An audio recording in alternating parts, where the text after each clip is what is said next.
मुखुट्टा बाँसुरी हातमा झन्नै राम्रो छ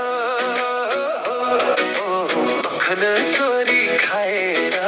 यशोदालाई सतायो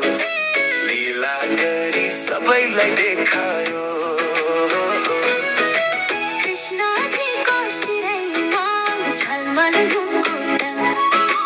बाँसुरी हातमा झन्नै राम्रो छ मखन दिउला मिश्री दिउला लगाई दिउला काजल हो